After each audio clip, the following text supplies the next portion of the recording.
estratégica entre ASCUN, la Fundación Universitaria del Área Andina, la Universidad Santo Tomás Seccional Tunja y la Universidad de San Buenaventura de Bogotá.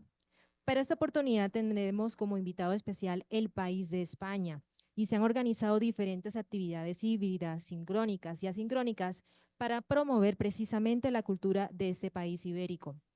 Viaje Global España cuenta con el apoyo de la Conferencia de Rectores de Universidades Españolas, la Cámara de Comercio de España en Colombia e instituciones de educación superior, como aliados estratégicos a través de los cuales podremos acercarnos a la cultura, el deporte, la economía, regiones, la gastronomía, la literatura y diferentes generalidades de este país, oportunidades de estudio, entre otros aspectos.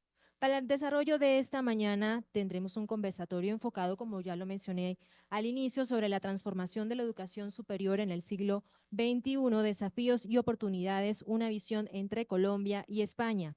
Por eso queremos saludar muy especialmente, antes de iniciar ese conversatorio, a nuestro rector José Valencia Molano, también a Fray Andrés Miguel Casalet, rector de la Universidad San Buenaventura, sede Bogotá, a Óscar Domingo González, director ejecutivo de ASCUN, y también a Doris Bermúdez, directora nacional de Relaciones Internacionales. Antes de dar inicio al conversatorio, nuestro rector nacional José Valencia Molano tiene un mensaje muy especial para ustedes.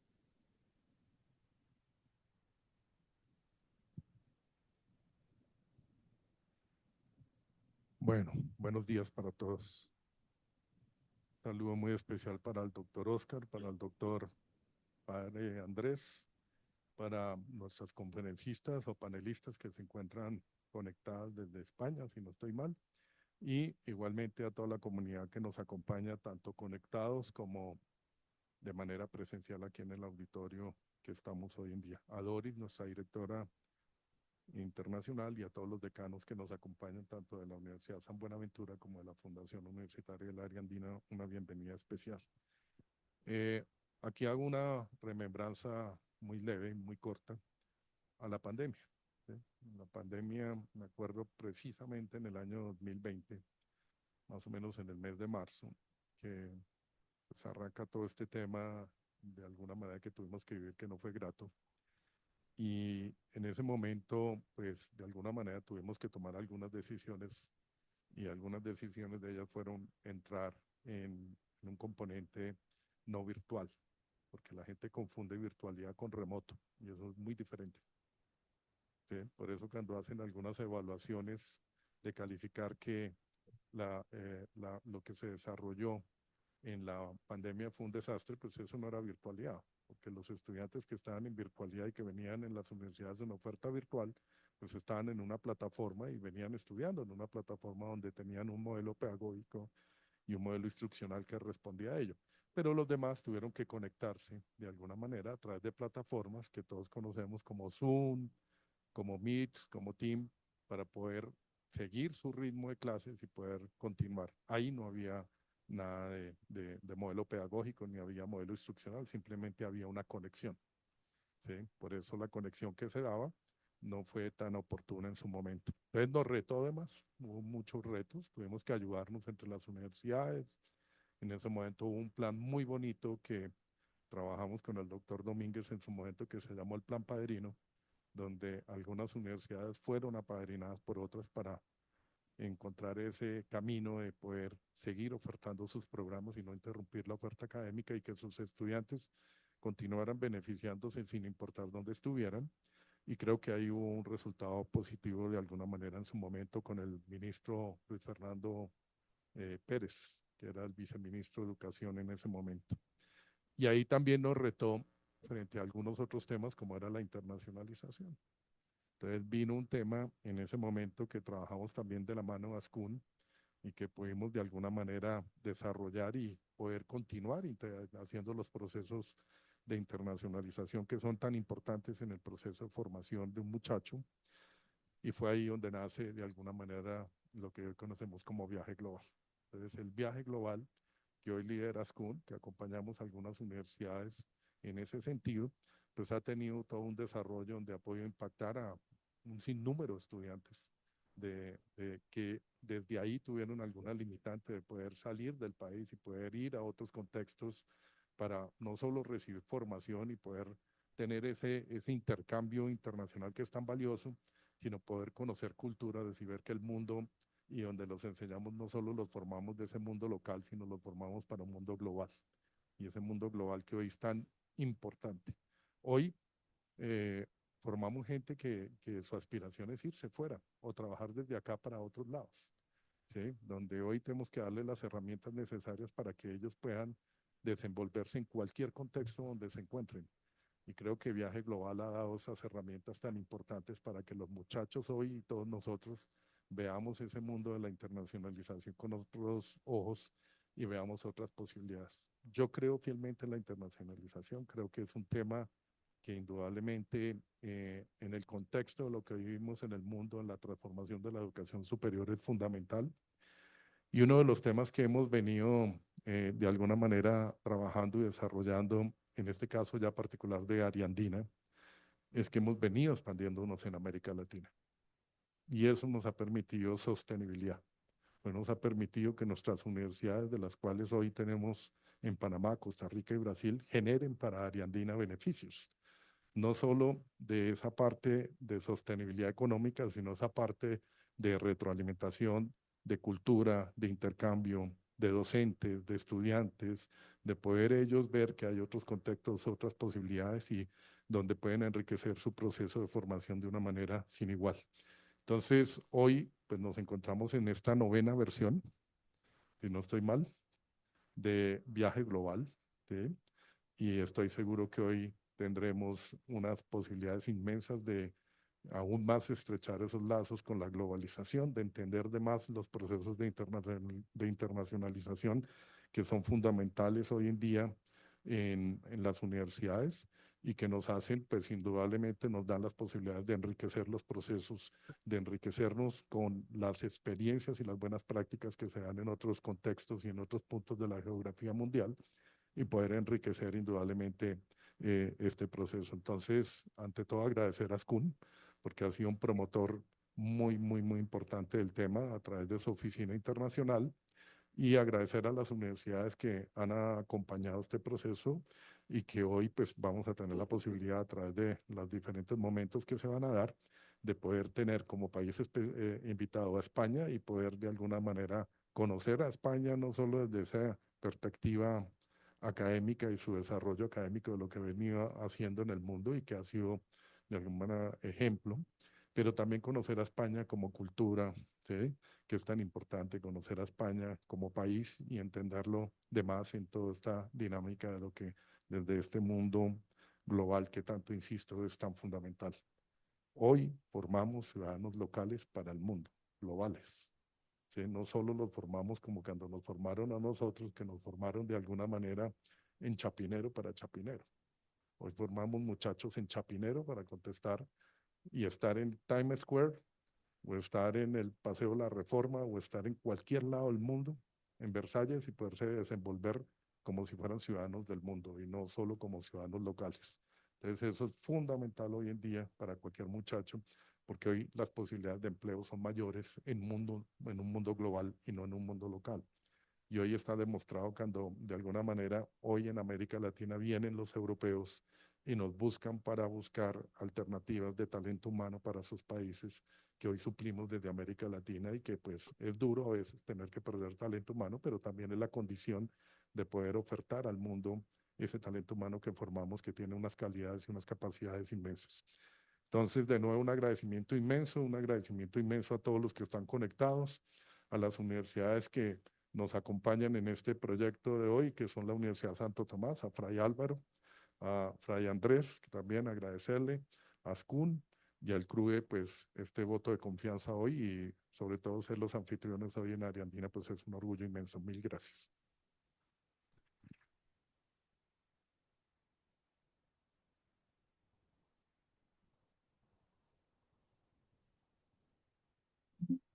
Muchas gracias a nuestro señor rector. También invitamos a Óscar Domínguez, director ejecutivo de Ascun, quien tiene un mensaje especial para todos. Las gafas, porque a mí me hacen gafas. Bueno, muy buenos días para todas, todos. De verdad, muchas gracias por atender esta convocatoria, una convocatoria que tiene su 9ª versión en esta oportunidad y que sin duda tener hoy la sede de la Universidad Ariandina, de la Institución de Educación Superior de Ariandina, pues nada mejor para poderla desarrollar. Yo tengo que reiterar las gratitudes que ya el señor rector expresó, pero muy especialmente a él y a Ariandina. Todos podemos aquí, seguramente los que estamos presencial y virtualmente, reconocer que Ariandina, muy especialmente en los últimos 15 años, tiene una transformación absoluta. De la mano del doctor José Leonardo, de manera especial, hemos hecho con su presencia participaciones muy importantes en toda la puesta de la agenda pública nacional, hablando de la política en educación superior. Por ello, rector, mil gracias a usted, a Doris, que siempre está ahí atenta a darnos la mano en estos asuntos que comprometemos desde la institucionalidad. Yo quiero también, permítanme, a quienes están aquí, quienes están conectados virtualmente, agradecer la gestión permanente de Luisa Villamizar, nuestra subdirectora de internacionalización de ASCUN, y a Laura y a Tatiana, que hoy vinieron desde ASCUN a ayudar a esa tarea tan particular. Debo también expresar mi agradecimiento, Fray Andrés Miguel, por su presencia aquí, rector de nuestra sede de la Universidad San Buenaventura en Bogotá. Gracias, rector, por disponerse.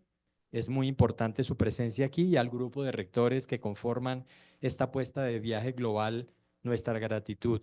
Y muy especialmente, y quiero hacerlo con ese énfasis, a doña Isabel García Izquierdo, nuestra secretaria ejecutiva del CRUE Docencia y quien forma parte de la comunidad académica de la Universidad Jaume I. Asimismo, también a doña Beatriz Aranda Loiber, que tiene la responsabilidad de coordinar el grupo de trabajo de calidad docente del CRUE también, y es vicerrectora y ordenadora académica y de estrategia docente de la Universidad de Huelva.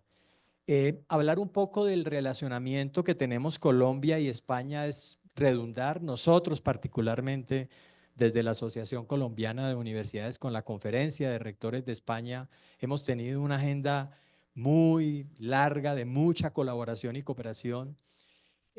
Y esta apuesta de esta jornada de hoy de manera particular de viaje global, teniendo a España como país invitado, pues no tendría sentido de no hacerla con esta alianza estratégica que hemos traído con el CRUE.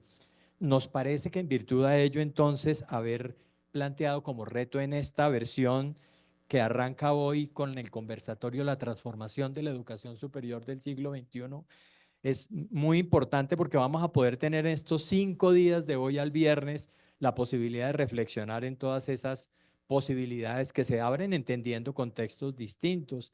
Seguramente ahora cuando profundicemos en el panel, ustedes se darán cuenta que pues la posibilidad de España de estar en un ecosistema de educación superior como en el que está con la Unión Europea, con el Acuerdo de Bolonia, con todas esas grandes posibilidades que tiene España, y referir a Colombia, un país que pues forma parte de esos países que tiene la responsabilidad de formar estos 30 millones de latinoamericanos en educación superior a través de más o menos sus 30.000 instituciones de educación superior, y de manera particular Colombia contribuir con ello no es menor.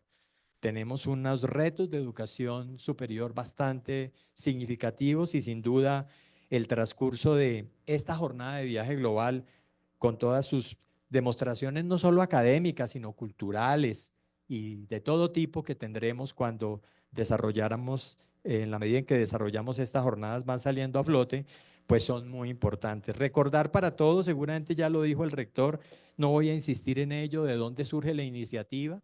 Creo que la apuesta que tenía Ariandina en ese momento por hacer viaje global con estas otras instituciones de educación superior corrió con la buena suerte de, con los tiempos de la pandemia, digo, con la buena suerte de que hubiéramos hoy a la fecha haber podido desarrollar de esta manera virtual y asincrónica un poco los viajes globales que hemos tenido con Alemania, con Chile, con Estados Unidos, con México, con Japón, con Corea del Sur, con Francia.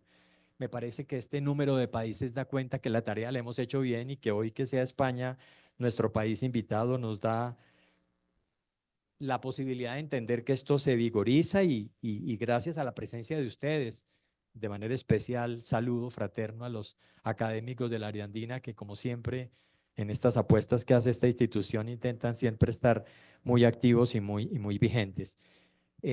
Quiero con eso entonces solamente agradecerles. Estaremos ahora en el marco del panel metiéndonos y poniéndonos serios en los desafíos, de tal suerte que mil gracias a todas y todos y esperemos entonces que el desarrollo de la jornada de hoy, en estas 2 horas que estaremos en este auditorio, nos permitan arrancar hoy lunes con lo que va a ser este maravilloso recorrido de viaje global con el país invitado que va a ser España. Muchas gracias a todas y todos.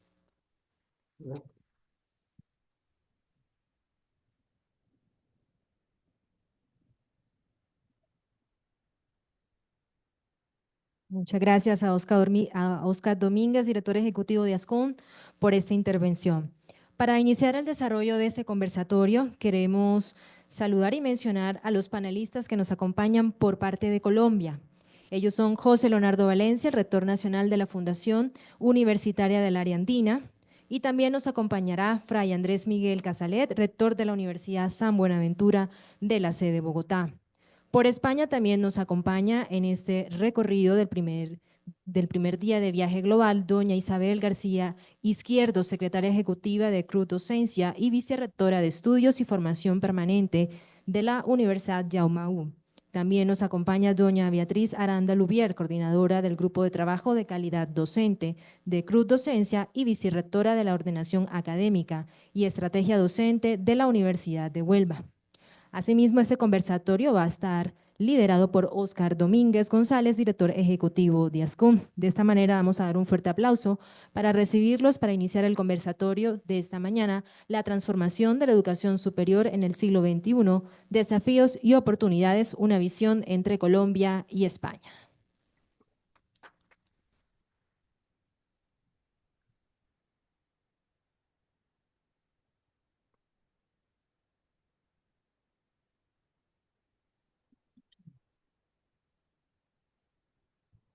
Bueno, muchas gracias. Yo creo que el título del panel que nos proponen es bastante retador. Y de por sí, cuando me pidieron el favor para la coordinación, queríamos en buena medida intentar hacer algo que fuera concluyente de toda la reflexión que traemos hoy por hoy. Yo decía ahora mencionando, Fray Miguel Andrés, que nosotros hablar del contexto español y de España de manera particular en el marco de Europa es una gran posibilidad. Y creo que las colegas del CRUE que están aquí, a las cuales les agradecemos mucho la generosidad de participar, cuando vieron mis preguntas, tuvieron un primer golpe de preocupación, porque imaginen que la primera pregunta que yo les planteo es, y en el marco del Plan Nacional de Desarrollo de Colombia, entonces, claro, ellas dijeron, ¿esto qué pasó, señor? Este señor, no. Quería con ellas, en esa primera apuesta, tener 2 momentos para ustedes. Un momento de reflexionar en Colombia nuestro plan, pero también retrotraer en compañía de ellas el impacto de lo que fue la implementación de la reforma universitaria del 2023 en España, que ustedes saben que está en este momento en curso. Y luego intentaremos en esa apuesta, porque como estamos hablando de los desafíos, pues adentrarnos un poco más a esos grandes retos que tenemos de la profesionalización, asimismo como los nuevos contextos en los escenarios que cada uno de los países está intentando avanzar y las tendencias actuales que finalmente creo pueden ser elementos que para una conversación como esta del diálogo, este diálogo binacional nos pueden ayudar. Vamos a esperar mientras tanto al doctor José Leonardo y voy a ir entonces en virtud de ello iniciando nuestro panel con la siguiente propuesta para los panelistas a quienes les agradezco generosamente. Voy a sugerir entonces una primera parte de unos 3 minutos, tanto para doña Isabel García Izquierdo como para Beatriz Aranda Louvier, para que en 3 minutos cada uno de ellas nos cuente qué es cada una de sus instituciones, ¿cierto? y un poco como desde la reflexión de sus instituciones, muy mencionado, apenas ojalá con títulos, los retos que permanentemente la comunidad académica de sus instituciones plantea para el siglo XXI. Lo propio haremos aquí con los señores rectores presentes y luego de esa puesta en conocimiento de todos quienes estamos participando virtual y presencialmente de qué instituciones son estas y qué están haciendo, aun cuando ya el doctor José Leonardo se nos adelantó en ello, podamos luego pasar por las preguntas, si les parece, para que vayamos avanzando en el panel. Entonces, quisiera pedirle el favor, primero a usted, doña Isabel García Izquierdo, desde la Universitat Jaume I, esa primer contexto de universidad en unos 3 minutos, si pudiera terminar como con los desafíos que está viendo la universidad para ir adentrándonos en este panel. Adelante, por favor, y muchas gracias. Bienvenida. Muchas gracias y en primer lugar no puedo más que agradecer la oportunidad de participar en este conversatorio. Buenos días para ustedes, buenas tardes para nosotras aquí en España.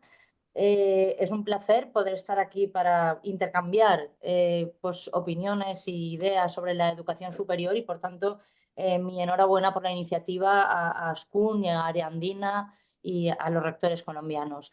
Si tengo que destacar en 3 minutos cuáles serían los retos más importantes, bueno, la Universitat Jaume I es una universidad que está en la Comunidad Valenciana, al este de España. Es una universidad relativamente reciente, acaba de cumplir 30 y pocos años, por lo tanto es una universidad bastante joven en ese sentido, y tiene aproximadamente unos 14.000 estudiantes de grado y bueno, entre doctorado, formación permanente, máster, etcétera, pues les sumaríamos unos 2.000 o 3.000 más. Pero bueno, el tamaño de la universidad es una universidad de tamaño medio para los estándares que ustedes pueden conocer de grandes universidades españolas. Esta universidad, que bueno, está muy al día en las cuestiones de calidad, tenemos acreditados institucionalmente todos nuestros centros, todos los centros de la universidad y por tanto estamos muy al día en las cuestiones de garantía de calidad, como muchas de las universidades españolas, por cierto. Pero sí que tenemos algunos retos fundamentales que en los próximos años vamos a tener que abordar. En general, la Universidad Española, en particular, universidades como la nuestra, que son, bueno, pues universidades, podemos decir, de un tamaño menor, que son universidades docentes e investigadoras también, pero que tienen, bueno, pues los hándicaps, diríamos, de que no son las grandes universidades por lo que respecta a los recursos. Si tengo que destacar las cuestiones que a mí me preocuparían más en los próximos años, diría el primer reto que tenemos las universidades es por el descenso de la natalidad evidente en España. Tendremos que pensar muy bien cómo abordamos ese nuevo escenario de la educación superior en España, vinculado además el descenso de la natalidad al hecho de que en España se está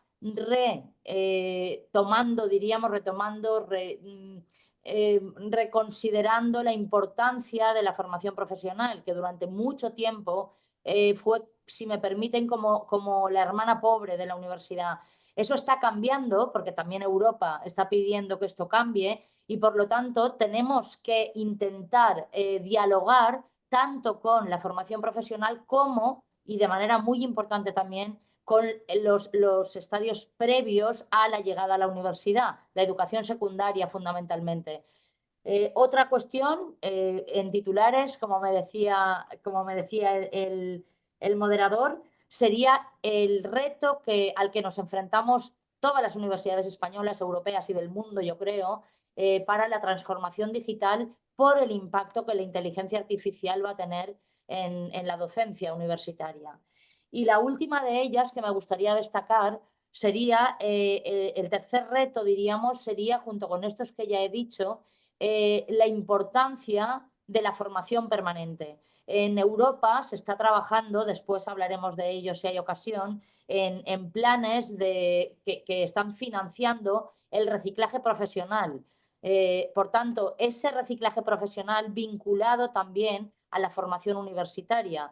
Es necesario, por tanto, que tengamos un debate sobre el papel que la formación permanente va a jugar en los próximos años con relación a los estudios universitarios oficiales de grado y máster fundamentalmente. Esos serían los retos en titulares y en 3 minutos. Isabel, muchísimas gracias. Son los 3 minutos largos, está bien, pero está muy bien. Beatriz, muchas gracias a ti por tu participación también desde la Universidad de Huelva y en esa tarea que tienes de coordinar el grupo de trabajo de docente del CRUE.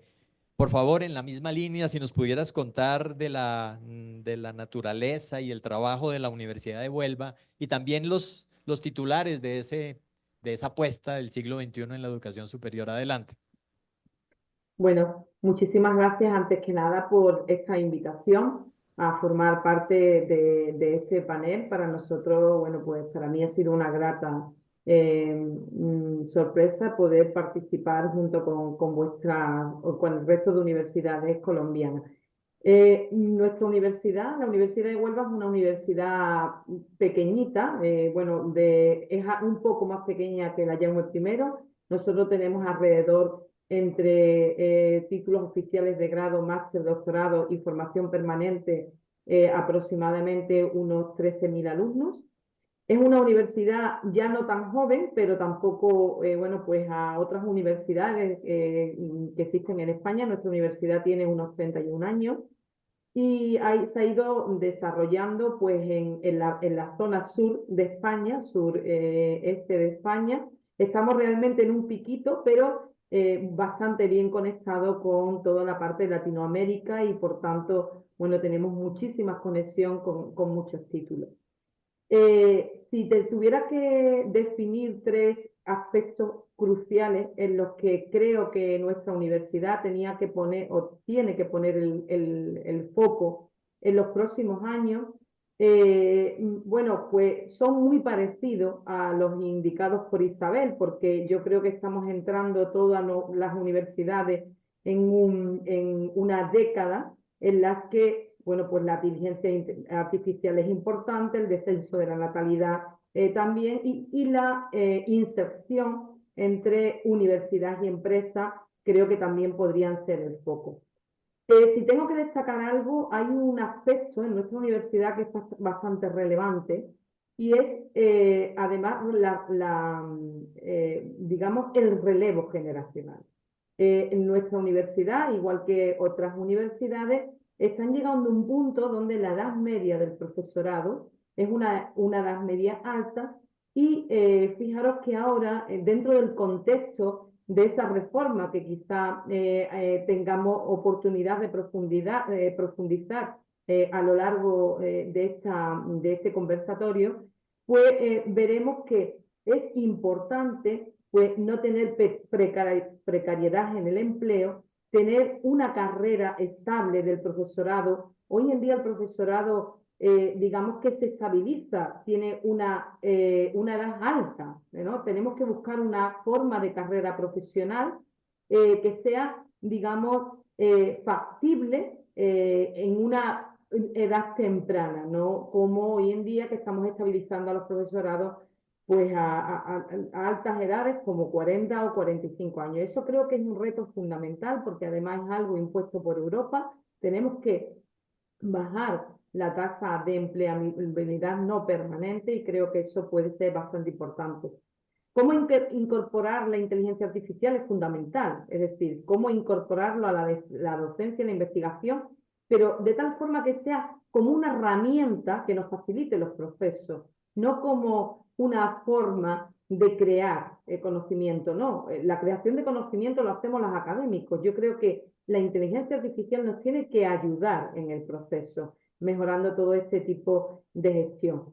Y fundamental, algo que ha apuntado Isabel, tenemos que adecuar los profesionales que formamos al entorno laboral. Tenemos que ser capaces de poder, digamos, ir de la mano de lo que demanda la sociedad o de lo que demandan las profesiones del futuro para poder ser capaces de formar egresados que sean resilientes y que sean capaces de afrontar todos los cambios que tenemos que afrontar en estos próximos años. Muy bien, Beatriz. Perdóname. Era Sí, eso, sí, ¿verdad? perfecto, gracias. Beatriz, muchísimas gracias. Muy bien. Vamos ahora con los locales. Vamos entonces a pedirle el favor a Fray Andrés Miguel en la misma línea de darnos una pista muy rápida de la San Buenaventura. Ustedes saben que para el caso de Bogotá, de las más de 100 instituciones de educación superior, una de ellas es también la San Buenaventura. Y en una apuesta país, además de las 300 instituciones, San Buenaventura tiene la posibilidad de estar en varias capitales de nuestro territorio. De tal suerte, rector Falla Andrés, que me gusta mucho tenerlo aquí y pedirle a usted nos dé esa apuesta de su institución y también algunas titulares alrededor de lo que vemos en educación superior. Adelante. Muchas gracias para todos, un fraterno saludo de paz y bien.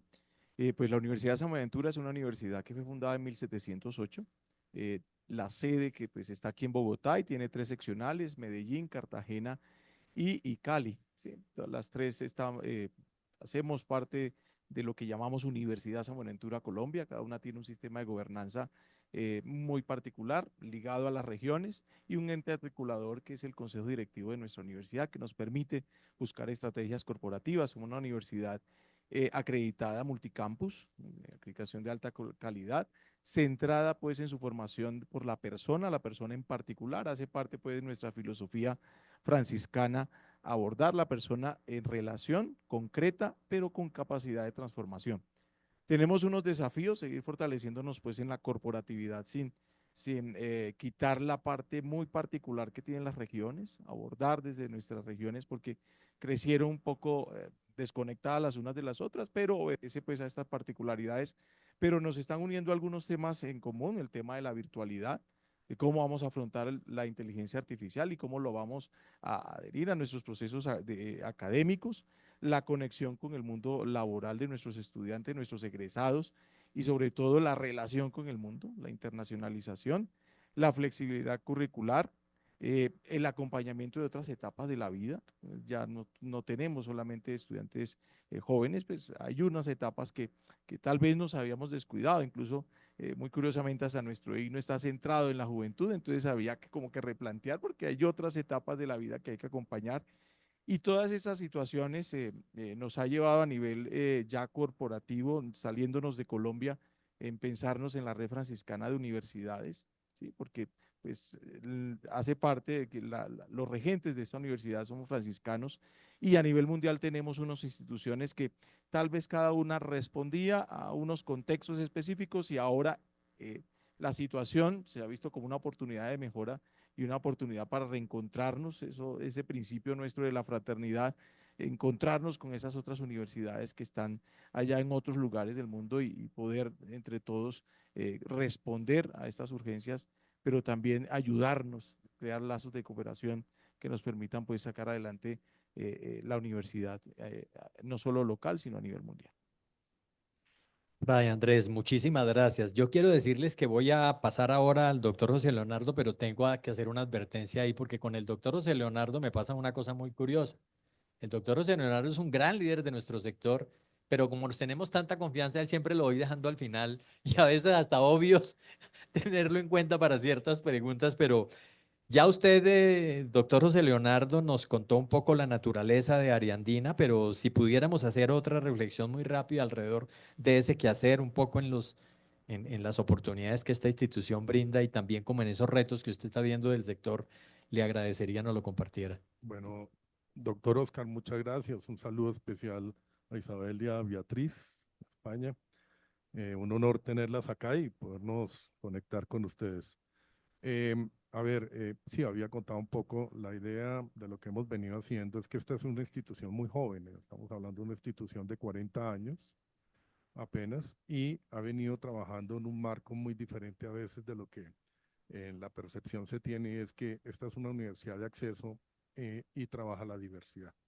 Entonces, cuando hablo de acceso, a veces se confunde el acceso con un tema de población de estrato bajo. No, se habla de acceso, es que todo el que quiera estudiar y quiera una oportunidad de transformación tiene las puertas abiertas en una universidad como esta. Y población diversa es porque aquí está abierto para todo el mundo, no hay límite alguno, y de ahí que en la filosofía de la universidad se ha expandido a la región, y es una universidad que hoy impacta regionalmente. Esta es una universidad que casi que uno podría decir que es una universidad nacional. Hoy está en todos los departamentos del país y en Colombia hay más o menos 1.290 municipios y ya llegamos al 85% de los municipios del país, por lo que es una universidad que también trabaja diferentes modalidades de formación. No solo trabaja presencialidad, sino trabaja hibridad y trabaja también en la virtualidad. Y como lo decía Fray Andrés, pues nosotros creemos fielmente también en algo que no lo vemos como algo simplemente plasmado en unos estatutos, sino en una realidad de la operatividad de la institución y que hoy se permea en la cultura de la misma, que es la parte humana. Entonces trabajamos en un marco del humanismo digital, de una universidad marcada en el humanismo digital, que trabaja en ese reto de potenciar lo humano en un mundo digital tecnológico que hoy requiere de humanos excepcionales, ni siquiera buenos, sino excepcionales, y trabajamos en ese marco propiciando todo un tema alrededor de la ciencia de la felicidad. Entonces, esta es una universidad que hoy está rankeada como la universidad más feliz de América Latina y que viene trabajando en que los estudiantes tengan esos valores que genera la felicidad. Uno, cuando entiende felicidad, la entiende no solo en una sonrisa, sino la entiende en un balance de vida. Y lo que enseñamos es ese reto de balance de vida, donde los retos principales están en los docentes que tengan las herramientas necesarias para que en el aula puedan impactar indudablemente a esos estudiantes y, como lo decía Beatriz, en esa inteligencia artificial que hoy también trasciende a una inteligencia emocional para que ella pueda indudablemente impactar a nuestros estudiantes en este mundo que hoy tiene una dinámica y una evolución muy rápida y que tiene que contestar de manera muy eficiente y muy rápida a todos los contextos que se van dando. Bueno, rectores, muchísimas gracias. Vamos a adentrarnos en materia. El panel es ambicioso y la verdad las más de 100, casi 40 ya personas que están conectadas virtualmente, pues tienen la expectativa de escuchar a los 4 panelistas de hoy alrededor de un tema que no es menor. Yo tengo que decir que para nosotros en esta sede y con ustedes aquí presentes y los que están conectados virtualmente, se volvió esto en nuestro pan de cada día. ¿Cuáles son nuestros desafíos? ¿Cuáles son nuestras oportunidades? Y leemos todas las versiones, todas las interpretaciones y sobre eso, digamos, hay mucha buena discusión alrededor de qué va a pasar. También hay que decirlo que con muchísima incertidumbre. Yo creo que para los colegas de España, haber implementado España yo voy a atreverme a decir, Isabel y Beatriz, una estatutaria de la educación superior como lo hicieron allá, que Colombia intentamos hacer, no sé si ustedes las dos sepan, y no pudimos. Colombia fracasó en el intento hace un año de tener una ley estatutaria que tenía unas situaciones muy complicadas para materializarse, que recuerden que una cosa es pretender que un país avance hacia un propósito y otra cosa es que ese propósito sea cumplible.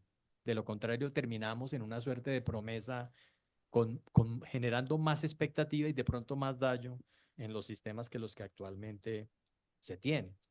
Por eso, estas dos primeras preguntas van sectorizadas. Voy a arrancar un poco con la venia de ustedes, Isabel y Beatriz, con los rectores colombianos, porque claro, para nosotros lo estratégico, la guía para movernos en educación superior es la política pública. Y lo ha sido por los 450 años que lleva Colombia en educación superior. Recuerden que nosotros arrancamos ya más de 450 años en que las universidades, particularmente las universidades católicas, iniciaron en Colombia este viaje y hace más o menos 200 años, de hecho los vamos a celebrar el año entrante en la Universidad de Cartagena, aparecen las primeras universidades públicas, luego la de Antioquia, luego la nacional, pero las privadas llegaron aquí hace mucho rato y han hecho una tarea maravillosa.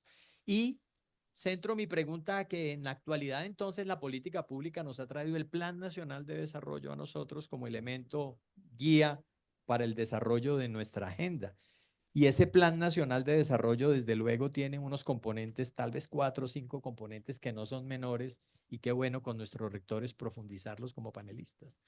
Nos hablaron de ampliación de cobertura, nos hablaron de apuesta por el desarrollo territorial, nos hablaron de una apuesta para evolucionar en la empleabilidad, nos hablaron de una apuesta en ese plan de desarrollo por la gratuidad, un poco llevando la matrícula sin costo y que todo colombiano pueda decidir unilateralmente en dónde quiere estudiar. Y un poco solo para los colegas, porque sé que lo tienen muy claro, pero solo para ellas, porque el resto de quienes nos acompañan seguramente en la jornada de viaje global lo tienen presente, y Colombia tiene un sistema mixto en el que hoy nuestra cobertura del 54% de educación superior indica que el 52% de la oferta lo tienen las universidades públicas, lo ofrecen las universidades públicas, y más o menos el 48% de las privadas. Así las cosas, entonces, rectores, y voy a empezar con usted, doctor José Leonardo, ¿qué considera usted que en ese marco del Plan Nacional de Desarrollo pueden estar favoreciendo y pueden estar siendo los elementos reto para avanzar en Colombia como desafío? Me la pone muy difícil, doctor Oscar, porque además lo he acompañado, tuve la oportunidad de acompañarlos de la Junta Directiva de ASCUN en algunos de estos temas. Y la verdad, pues que ha sido un reto muy grande. O sea, todos han sido un reto muy grande. Yo creo que ha sido un reto inmenso para el gobierno, pero han sido un reto muy grande también para nosotros como universidades. Y uno ve el tema de cobertura, pues yo creo que la cobertura no se ha ampliado en Colombia. ¿Sí? Cuando uno ve las estadísticas y los números de SNIES, el último SNIES que tenemos es del 2024, lo que uno ve es que indudablemente sí hay un cambio entre la composición del mix entre públicas y privadas, pero no es un tema tan notorio porque es un comportamiento que se viene dando desde el 2018 y se viene dando precisamente, y no solo por este gobierno, por los temas de política pública en gratuidad que se han dado a los estudiantes. Pero también ve uno hoy en día las crisis que se están dando en las universidades públicas, como lo ve con la Universidad Nacional, donde los estudiantes no quieren estudiar, no quieren entrar, se les ha bajado el número de postulantes. Este año entiendo yo que eran más o menos 40.000 en promedio que se presentaban y se están presentando 10.000. Entonces, pues eso trae consigo una crisis amarrada. Tenemos un tema demográfico muy duro también. La población está cambiando. A diferencia de Europa, donde ya se estandarizó en la cima, nosotros estamos subiendo. El año pasado dejaron de nacer en Colombia 500.000 niños. O sea, en 16, 17 años esos 500.000 van a tener un impacto muy grande en la educación superior. Y tenemos unos temas de reformas que se han planteado que, como dice usted, pues respondían a una parte de lo que se requería, pero no a un todo. Y no era una reforma integral. Yo creo en una reforma integral, no solo de la educación superior, sino desde la educación inicial. Tenemos que cambiar todo. Tenemos que hacer que todo fluya de una manera diferente, porque nada sacamos reformando la educación superior y no reformando la formación inicial, primaria y secundaria para que pueda responder a una formación diferente. Y tenemos el tema del reto de territorio, y en el reto de territorio pues veníamos con un país que por lo menos podíamos andar en él, y hoy ya no se puede andar porque la violencia del país pues está haciendo que la gente se movilice, la gente migre, y al migrar la gente pues el tema de región comienza a descontextualizarse de una manera muy fuerte y comienza a hacer que la gente se vaya a las grandes ciudades y pase lo que nos ha pasado, se vuelvan todavía más focos de pobreza, haya todavía muchos más problemas sociales y se abandona el territorio, que es donde se genera el desarrollo social y económico del país. Gracias, doctor José Leonardo. Igual, Fray Andrés Miguel, la apuesta un poco es que tenemos en la educación superior una variedad importante de instituciones, toda la apuesta pública con las nacionales, las regionales, hablo departamentales e inclusive hasta distritales en algunos casos. Y la privada no se escapa a ello. La privada tiene todo tipo de instituciones, las clericales que uno denomina, yo utilizo muy mal esa palabra, pero también están las empresariales y otro tipo de instituciones privadas de las 240 que tiene Colombia. Pero la opinión suya sobre estos retos es importante porque usted está en ese segmento en el que están las iglesias, las universidades católicas aportando con una misión un poco distinta a la versión de lo estrictamente comercial y atendiendo más una demanda de la población. ¿Cuál es su lectura al respecto, rector? Gracias. Bueno, usted permítame, como le está preguntando un teólogo, entonces voy a utilizar un término teológico para darle respuesta. Esto es como muy escatológico. ¿Sí? Es muy escatológico este plan nacional de desarrollo. Ya, pero todavía no. ¿Sí?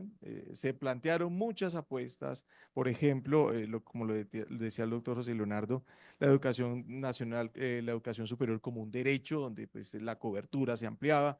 Si nosotros nos damos cuenta, pues eso no se ha cumplido, realmente no se ha cumplido. La famosa reforma al ICETEX, sabemos nosotros todos esos contextos de la reforma al ICETEX que no se ha dado hasta el momento y lo problemático que ha sido y las estrategias que, por ejemplo, desde ASCUN y, por ejemplo, con el ente distrital de Atenea se quieren fortalecer, buscar otras estrategias para llegar a esas poblaciones, a esos estudiantes que quieren, desean estudiar, pero no hay cómo, cada vez se va restringiendo la manera de acceder a la educación. También ese tema de la reconceptualización que propusieron en el plan del sistema de aseguramiento de la calidad de educación superior, que nos iban a garantizar que con mayor agilidad los registros calificados iban a salir, que nos iban a tener en cuenta pues las particularidades de las instituciones. Insisto, es un ya, pero todavía no.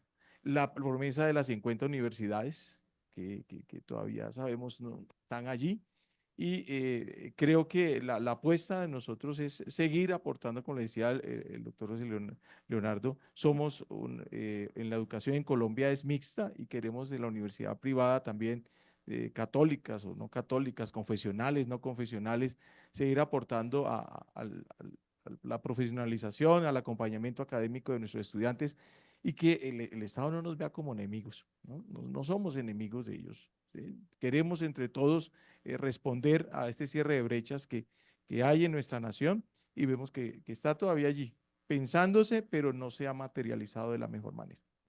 Gracias, rector. Un poco esto le permite seguramente a Isabel y a Beatriz ver como los retos, ¿no? Necesidades de ampliar en acceso, facilitar el tránsito a la educación superior de aquellos jóvenes que por limitaciones no solo económicas, sino también geográficas y como bien lo mencionó también el doctor José Leonardo, de formación de base, no les permite hacer ese tránsito. Y un interés del Estado colombiano por cambiar toda esa realidad con una apuesta, creo yo, un poco de borrón y cuenta nueva, en vez de fortalecimiento de capacidades de la experiencia para entre todos intentar resolverlo. Es interpretativo lo que estoy haciendo, no tiene otra lectura.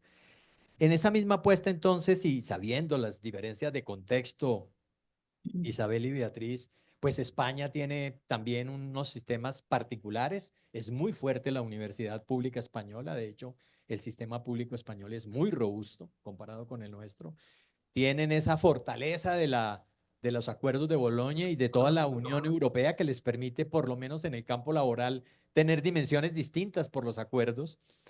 Y desde luego, pues no se han quedado atrás, han venido evolucionando. Yo tengo una particularidad frente a España y es que creo que España está en medio de la crisis global en un buen momento.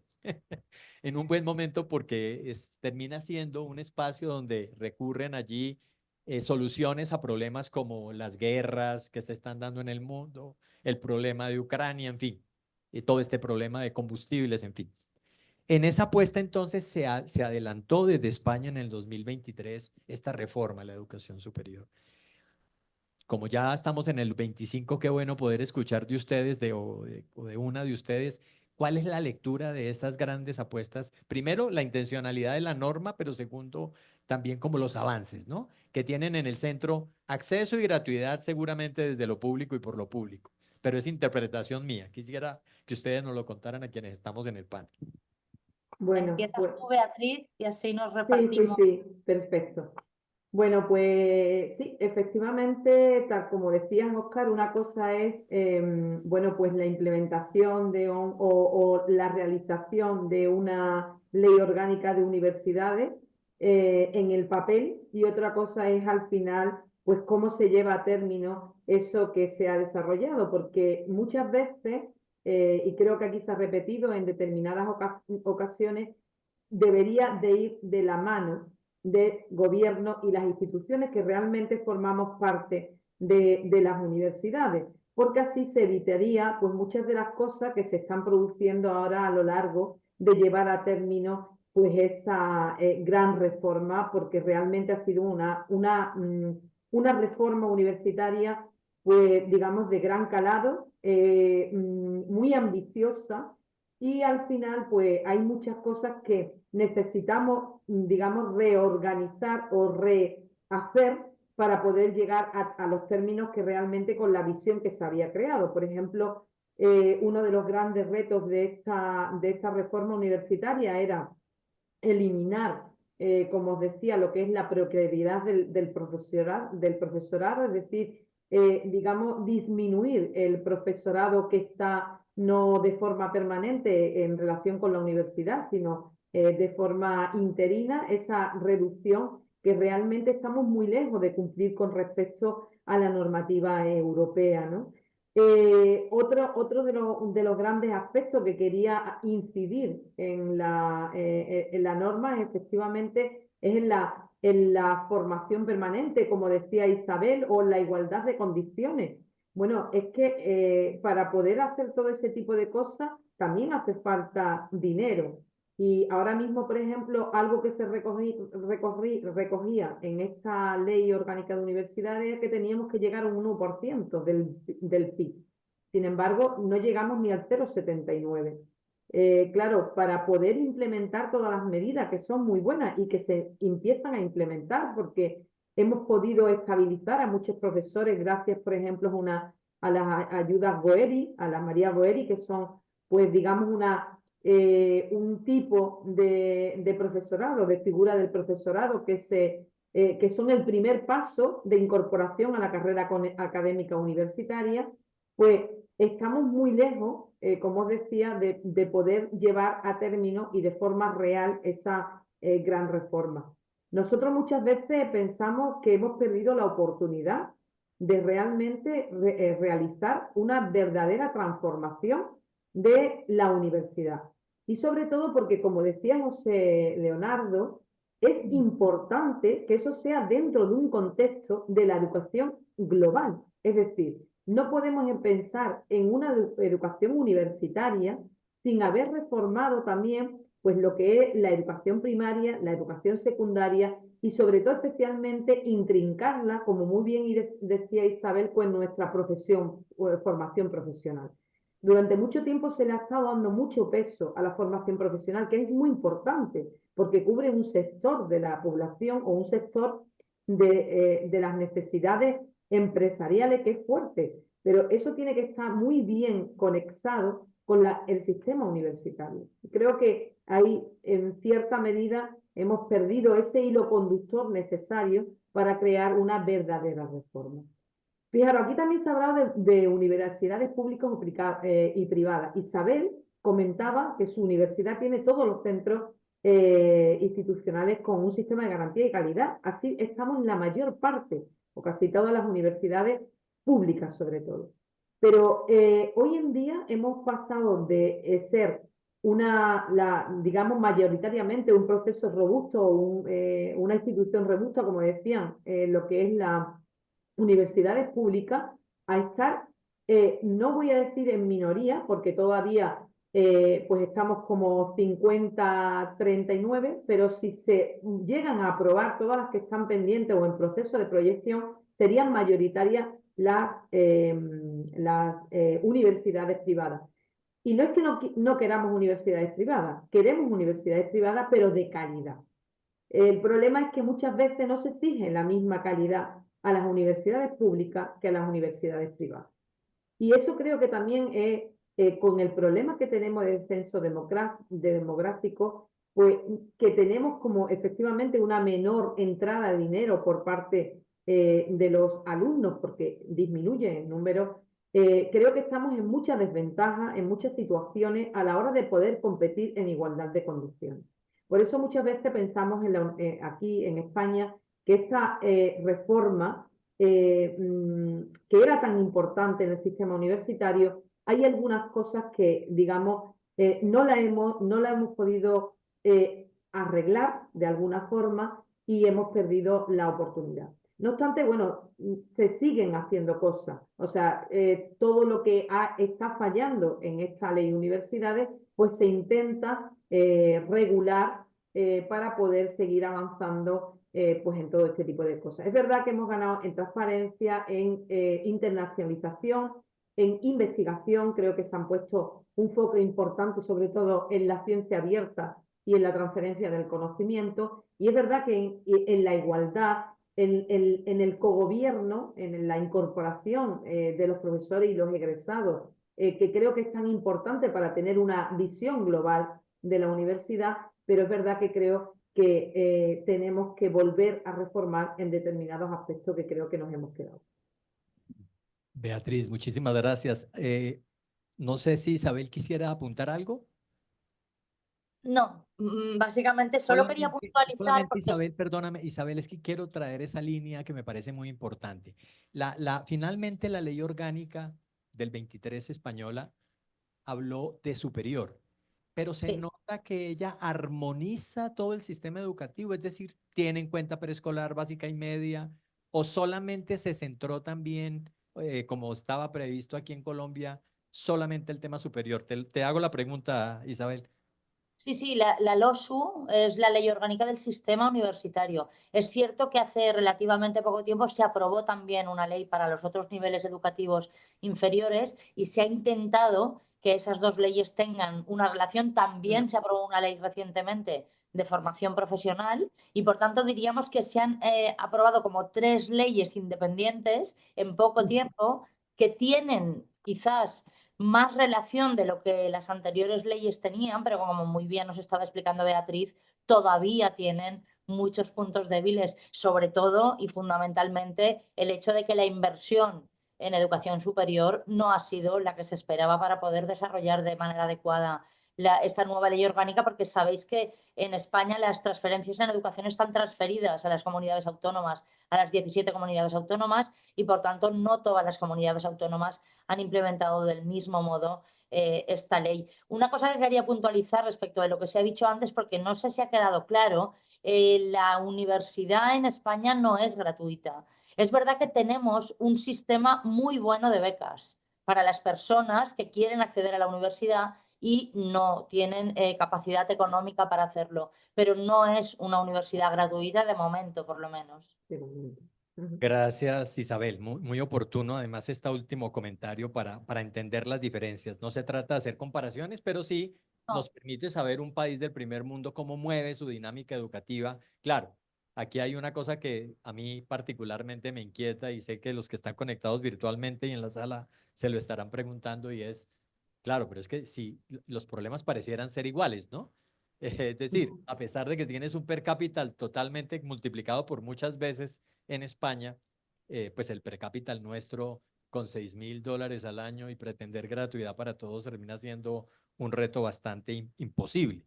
Bien, metámonos ahora ya que superamos los temas políticos.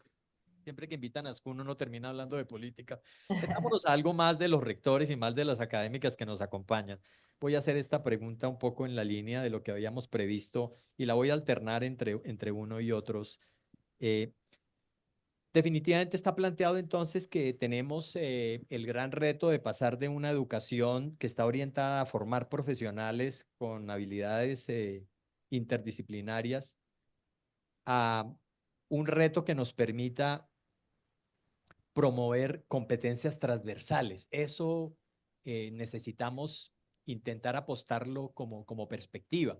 Me gustaría entonces alternar esto. Voy a darle, si les parece a ustedes, la palabra primero al doctor José Leonardo, luego se la doy a Isabel, luego se la doy a Fray Miguel y luego a, a Constanza para que, perdón, a Beatriz para que vayamos haciendo la tarea. Doctor José Leonardo. Bueno, pues esto es uno de los temas más importantes en el tema de transformación de la educación superior, ¿no? Porque uno de los temas que vemos indudablemente es que cada vez encontramos que el muchacho a la edad, y estamos hablando que yo voy a los muchachos, pero hoy la educación es multiedad, ¿no? Hoy no solo es una educación para muchachos recién egresados de un colegio, sino es una educación multiedad. Cada vez son menos los que quieren venir por varias circunstancias. Una es demográfica, pero no es la única. Esa le está pegando hoy a Colombia, pero también por un tema donde en Estados Unidos se preguntan a los muchachos si vale la pena pagar una matrícula tan alta para luego salir y no conseguir la dimensión de empleo que pueda recompensar esa inversión tan alta que se ha hecho. Tres, porque hoy muchos de los empleos se generan a través de o la oferta está generada a través de las capacidades de la persona, entonces a través de habilidades y competencias que la persona pueda tener para desenvolverse en un tema puntual y no requiere el diploma. Muchas empresas desmotivan la adquisición de un diploma. O sea, muchas empresas dicen, yo necesito ser el desarrollador de software, pero no necesito el ingeniero, necesito el que maneje Business One, pero no necesito el contador. Entonces, eso genera que se vayan desmotivando de alguna manera también estos procesos, pero lo que hemos perdido es que la universidad no solo es un proceso, es la que se encarga de hacer un proceso de formación, sino es la que se encarga de potenciar el ser humano. Es que nos hemos deshumanizado. Entonces, al deshumanizarnos, hemos perdido mucho de lo que realmente es el ser humano. Entonces, tenemos que volver a rescatar el ser humano y volverlo a poner como prioridad en un mundo que, como dije, la evolución es mucho más rápida. Yo para pasar del Betamax al Netflix tuve que esperar 50 años. Hoy un muchacho para esperar de un chat GPT a un chat nuevo de inteligencia artificial es en 15 días. ¿Sí? Entonces, la evolución que tiene la dinámica del mundo en tecnología requiere que potenciemos el ser humano de una manera diferencial, para que ese ser humano en ese mundo digital y en ese mundo tecnológico pueda responder y pueda hacer que lo que conocemos como humanidad no se pierda, porque si uno lee la dinámica del mundo y lee los grandes visionarios y autores del mundo, pues una de las preocupaciones es que la humanidad va a estar vigente ¿hasta cuándo? Yuval Harari dice que 80 años, ¿sí? Lo que conocemos como humanos y como humanidad, ¿sí? Yo no creo, yo creo que la humanidad tiene que tener un recorrido mayor y es ahí donde el foco de la transversalidad que tiene que darse en esas competencias del ser tiene que ser una de las prioridades más grandes. Y es ahí donde uno ve cómo la misma dinámica del mundo, los americanos pasaron de llamarles a las competencias del ser soft skills a ponerles ahora el apelativo power skills. Hoy es más importante formar un excelente ser humano, ¿sí? Que pueda de alguna manera compensar en un proceso de empleo, de formación, todo eso que requerimos de respuesta. Y eso es el reto que tenemos hoy en día en las universidades a través de toda esta dinámica de las competencias del ser. Rector, muchísimas gracias. Ana Isabel, ¿cuáles son esas reflexiones desde la Jaume I sobre esta transversalidad que está tan en boga, pero que finalmente como que acuerdos todavía muy pocos? Sí, bueno, yo estoy absolutamente de acuerdo con el colega que me ha precedido en el uso de la palabra. Es verdad que en España todavía 2/3 partes de los empleos están ocupados por universitarios, por tanto, el nivel de empleo de los universitarios está por encima, bastante por encima. Estamos por encima de la media de la OCDE también en la ocupación de los universitarios, pero advertimos desde hace algunos años exactamente esta deshumanización de la que estaba hablando nuestro colega. También en España estamos asistiendo a una banalización del conocimiento, además apoyada en el hecho de que las empresas, sobre todo las del sector tecnológico, pero no solo, están empezando cada vez más a poner por delante determinadas competencias de los estudiantes, independientemente de los conocimientos que tengan. Es decir, prefieren a lo mejor contratar a un estudiante que piensen que tiene un potencial de capacidades determinado, aunque todavía no haya terminado la titulación. Por ejemplo, pongo como ejemplo, estamos encontrándonos en titulaciones como informática, matemáticas, etcétera, los estudiantes no acaban los estudios, porque se los llevan a trabajar antes de acabar los estudios y piensan que los van a poder formar en las empresas. Y esto es un problema realmente importante, porque les estamos dando un poco de pan para hoy y hambre para mañana. Alguno de ellos podrá tener éxito, pero todos quizás no. Y después se van a encontrar con que después de haber trabajado un tiempo en una empresa sin haber acabado la titulación, se ven con la necesidad de volver a la universidad a terminar aquellos estudios que no acabaron en su momento para poder reinsertarse en el mundo laboral. Por tanto, yo creo que es tarea de todos hacer pedagogía de la necesidad de la humanización, de la necesidad de no banalizar el conocimiento, porque está muy bien que tengamos otras capacidades, pero tenemos que tener el conocimiento de base, porque si no tenemos el conocimiento de base no podremos desarrollar esas capacidades. En ese sentido, en las universidades españolas, pongo el ejemplo de la mía, por ejemplo, sí que estamos desarrollando desde hace un par de años un programa precisamente de competencias transversales. Es un programa que, bueno, aquí le hemos llamado UGI Pro Skills, pero se podría llamar de cualquier manera, en el sentido de que les damos la posibilidad a los estudiantes de que paralelamente al estudio de su grado o de su máster en los primeros cursos puedan hacer formación en liderazgo, ética profesional, comunicación oral y escrita, innovación, etcétera. Por tanto, sí que estamos empezando las universidades a trabajar. De hecho, desde CRUE, en estos momentos, se está empezando a trabajar en la coordinación de estas iniciativas a nivel estatal para que todas las universidades tengamos una idea parecida de esa formación transversal complementaria que necesitan nuestros estudiantes, a la vez que, insisto, trasladamos el mensaje de que no es posible que se inserten laboralmente si no tienen los conocimientos adecuados, por más que tengan habilidades determinadas en las empresas. Muchas gracias, Isabel. Tocas unas categorías importantes en este análisis. Fray Andrés Miguel, ustedes, pues indiscutiblemente la Universidad San Buenaventura intenta avanzar también en estas apuestas, sobre todo por este exigente contexto colombiano de la necesidad de esas competencias transversales.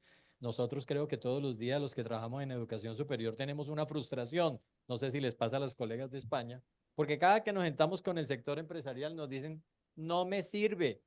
Y cada vez que nos sentamos con los empresarios para decirles qué necesitan, nos dicen, sí, ahí vamos construyendo y ya tenemos el acuerdo. Y hay una suerte de teléfono roto que no hemos podido concertar. Pero, rector, desde su mirada, Fray Andrés, ¿cuál es la apuesta por ese ejercicio que debemos hacer para promover este desarrollo transversal en la formación? Bueno, yo creo que ya hemos empezado en las universidades en pensar nuestros currículos, ¿no? Que nuestros currículos, reformularlos, repensarlos y no renunciar a esto que mis antecesores ya han dicho. ¿Sí? Recurriendo otra vez a mi lenguaje teológico, no podemos caer en el error de la deshumanización, porque es de las terribles consecuencias o terribles errores que estamos cometiendo que nos va a llevar a unas graves consecuencias. Yo creo que nosotros no vamos a renunciar nunca a ello, y el crear unos currículos que estén basados en competencias nos ha permitido a nosotros integrar todas estas ejes transversales donde incluimos y potencializamos la humanización con una serie de estrategias que cada universidad, de acuerdo a su misión, de acuerdo a sus orígenes, yo creo, y a sus bases fundacionales, les ha permitido ir creando esos currículos adaptables, pero a la vez integrando pues esas competencias. Yo creo que aún más que tenemos que apostarle a una interdisciplinariedad en el tema de investigación, el seguir creando espacios donde la investigación se siga consolidando a través de la interdisciplinariedad y que puedan encontrar todos nuestros estudiantes puntos en común que respondan a urgencias esenciales de la sociedad, ¿no? Allí podríamos conectar varias posturas, visiones, comprensiones de mundo, pero buscando siempre una misma respuesta. Ahí creo que la investigación es una gran oportunidad para conectarnos y poder responder a estas urgencias que tenemos a nivel social. Gracias, rector. Yo, para no redundar un poco, Beatriz, y ponerle un pitico de sazón a lo que estamos intentando hacer, es que tú has hecho mucha referencia al docente. Quisiera que, en virtud de la pregunta de la transversalidad, ¿cuáles son tus mensajes y tus reflexiones alrededor de cómo le damos herramientas a este docente nuestro contemporáneo para que responda precisamente a esa transformación? Gracias, Beatriz. Gracias. Pues sí, efectivamente, eso también es un reto importante, porque todos los docentes pues no estamos preparados en la misma medida en todo, digamos, las herramientas necesarias para poder incorporar, por ejemplo, la digitalización, la inteligencia artificial y además la transversalidad que se les pide a nuestros estudiantes.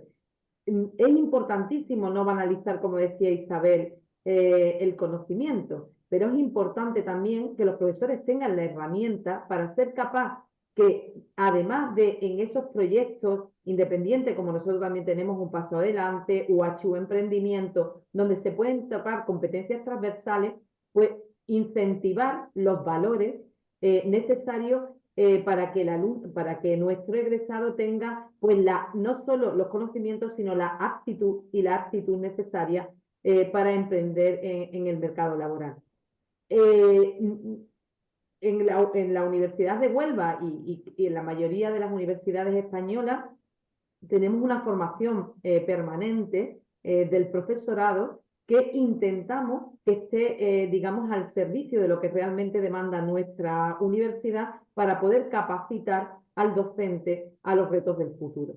Entonces, efectivamente, es importante pues, tener una formación, digamos, en las distintas formas transversales necesarias para la formación del alumno.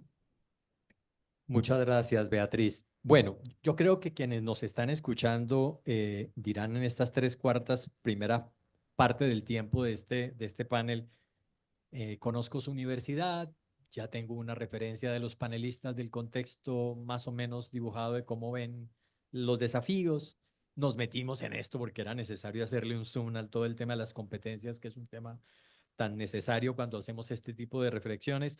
Pero quisiera que nuestros asistentes a la jornada y a este panel y este conversatorio que hemos desarrollado se fueran ya como con también titulares, porque estos paneles no dan para más.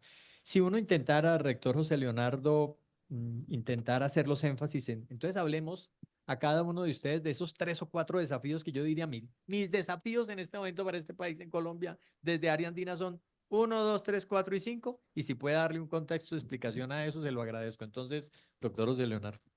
Bueno, el primero es indudablemente transformar, que requiere capacitar, cualificar a nuestro docente para que en el aula de clases sea un elemento diferenciador a lo que ha pasado. O sea, eh, con esto amplío, o sea, hoy el docente tradicional no tiene cabida, ¿sí? Tiene que ser un docente innovador, ese docente que se sale de la caja, que no solo enseña una disciplina, sino aquel docente que también enseña a ser un buen ser humano. Y aquel docente que a través de su quehacer docente hace que el estudiante tenga un proceso de formación diferencial y que hoy necesitamos ese docente con urgencia. O sea, es algo fundamental. O sea, hoy no solo es el docente, sino es un coach, es un mentor, es un orientador y es un acompañante que hace que el estudiante, porque hoy tenemos muchachos, como me decía Fray Andrés al entrar, es que tenemos un problema de salud mental de los muchachos inmenso. Pero ¿quién es el primer articulador o el primer filtro que tiene el muchacho en el aula de clase con ese problema? El docente. Y es el docente la persona que hoy nos tiene que ayudar como a la universidad a que eso se potencie y podamos de alguna manera contrarrestar esos efectos que hoy generan temas como este. Ese es el primero. El segundo, el reto de la IA. ¿Sí? Y eso no lo podemos hacer, es que hace poco le decía que estaba en Chiclayo por coincidencia del nombramiento del nuevo Papa la semana pasada. El día que nombraron el Papa estaba en Chiclayo. Creo que soy bendecido, Fray Andrés. Eh, y el tema que hablamos era cómo la IA pues va a tener impacto o cómo la viene teniendo, porque muchas universidades todavía no han aceptado que la IA no se va a ir y que la IA, que es inteligencia artificial, a futuro va a tener inteligencia emocional. ¿Sí? Créanme que lo va a tener. Entonces vamos a tener que trabajar fuertemente en cómo se apropia el concepto y cómo se aplica el mismo en el aula de clase para que el muchacho pueda tener herramientas suficientes para salir al mercado laboral y poder aportar. No es es un tema de valores, de ética, sí, pero es un tema también de enseñarles a cómo hacerlo y cómo hacerlo de manera adecuada, que es algo que nos reta. El tercero es cómo llevar educación de calidad a las regiones. ¿Sí? ¿Cómo podemos llegar a lugares, sobre todo en Colombia, porque pues eh, cuando uno hace la comparación España-Colombia, pues uno ve España un país que ya ha desarrollado, que ha superado muchos escollos que nosotros apenas estamos superando, y esos escollos nos llevan a una limitante inmensa, y es que hoy tenemos gente en los territorios que no tienen educación de calidad o que no tienen acceso a educación, y que tenemos que ayudar a que esa educación que les llegue indudablemente pueda responder con pertinencia, ¿sí?, al territorio y pueda hacer que ese territorio se desarrolle y genere bienestar, porque lo que cualquier ser humano quiere es bienestar, quiere tener algo que le pueda ayudar y esa llave mágica que la educación pueda transformar su entorno y pueda ayudarle a ese bienestar. Y indudablemente el trabajo de buscar que la universidad trabaje en la humanización fuertemente, o sea, yo insisto, es algo que hemos venido trabajando desde Ariandina y son los procesos de humanismo digital, y es que hoy el mundo cada vez más requiere esa excelencia en lo humano y requiere seres humanos diferenciales, y eso requiere que el proceso de formación sea diferente y que la manera en que evaluemos sea diferente y que la manera en que recibamos a esos muchachos que vienen de su formación, como decíamos, inicial, secundaria, elemental, secundaria, vengan con unas herramientas que les permitan a ellos asumir el componente de reto que les tiene a ellos la vida de una manera diferente, o si no va a ser muy difícil poder contrarrestar muchas de las cosas que vienen, que es lo que nos está pasando. Doctor Oscar, y con esto cierro, es que hoy no hay elementos suficientes para que nuestra gente pueda salir a contrarrestar, entonces se está desvirtuando la educación y se está desvirtuando la universidad. Y la universidad es un espacio que en el mundo no es el último espacio ese es el último capitán del barco que tiene que abandonar el barco, porque es el espacio donde realmente se hace todo el fortalecimiento del ser. ¿Sí? Es donde realmente ese ser tiene sentido y es donde se enriquece el ser humano. Y entonces la universidad no puede perder ese contexto y no podemos permitir que ello suceda de ninguna manera. Gracias, rector. Isabel, cuando tú nos diste los titulares, mencionaste lo que ya nuestro rector también reiteró aquí: transformación digital y inteligencia artificial, formación permanente un poco, y hiciste una mención al descenso de la natalidad como uno de los desafíos. Aquí yo quiero agregarte algo, Isabel, y es que nos pasa a muchos que estamos en educación superior. En Colombia somos como docentes, como 190.000 docentes en educación superior atendiendo estos más de casi 2,5 millones de estudiantes. Y hay una queja permanente en nuestro docente, y es que el muchacho no está motivado, él quiere una cosa distinta, no. ¿Qué hacemos con este muchacho que llega a mi clase y no sé qué es lo que quiere? Es decir, un poco una voz de frustración. En esto de los desafíos, como tú lo planteaste, ¿cómo por favor hacerle una reflexión a esto? Bueno, yo estoy muy de acuerdo con lo que decía el rector en estos momentos. Yo creo que hay que hacer un trabajo también en España, de coordinación, vamos a decir, de todos los niveles educativos, pero sobre todo hay que hacer un trabajo muy importante de concienciación social del papel fundamental que tiene la universidad y la educación superior.